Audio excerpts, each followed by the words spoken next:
Good morning everyone. We will learn today how to manage the fever cases. You know, management of fever is always a challenging job for a homeopath. As an international teacher, I have already given many lectures on acute prescribing. In acute prescribing, you have to show the results to your patients. Especially in cases of fever, there is always a demand from the parents that my kids' fever must be reduced as soon as possible. They exert their pressure, and we have to act according to what is rational. Fever is challenging in the sense that there are n number of causes of the fever. An acute disease is an evolving old trait, and we have to see how the movement of a disease force produces a lot of changes in the system at the mind level and at the physical level.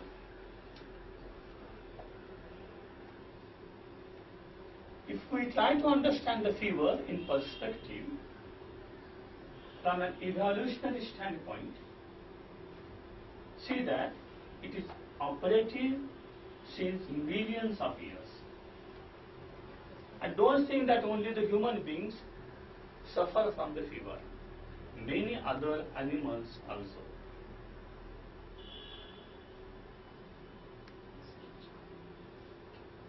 We have to understand first whether fever is a boon or a curse. This is basically because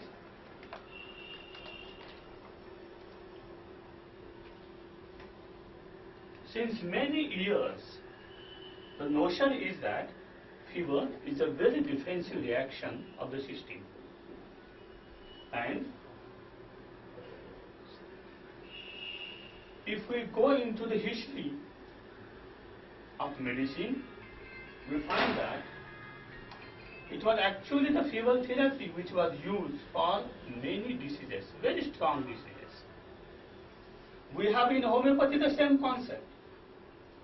If a patient is suffering from a chronic disease, if a constitutional simillimum is given to the patient, and if the patient develops fever, it is regarded as a happy omen. I remember I had a case of psoriasis. I gave him Lycopodium as a chronic constitutional remedy, and within 1 week he developed high-grade fever with influenza symptoms. The whole episode lasted for 3 to 4 days,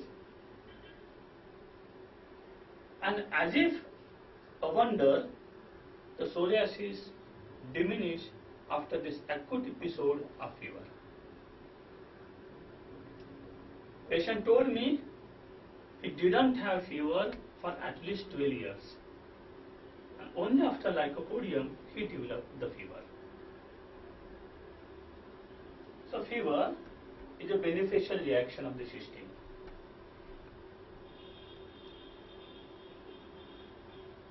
We know the use of the antipyretics for fever. We have paracetamol.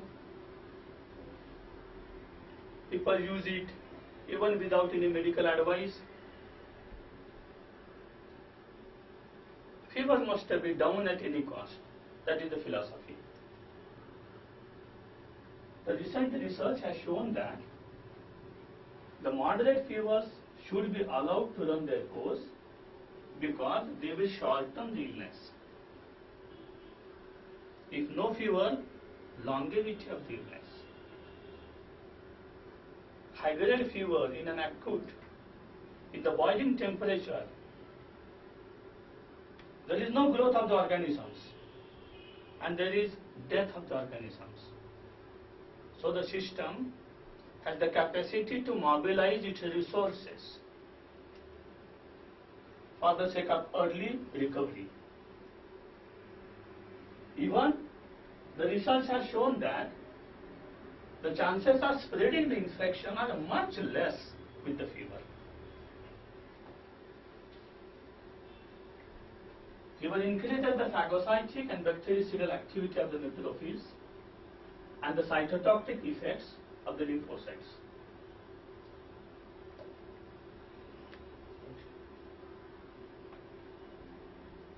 So we have many benefits of the fever. The active cells, called as T cells, are stimulated by the fever, and they in turn promptly, directly attack on the invaders and provoke the development of antibodies to the foreign organisms. And you know, antibodies are used by the immune system as a reaction against the fever.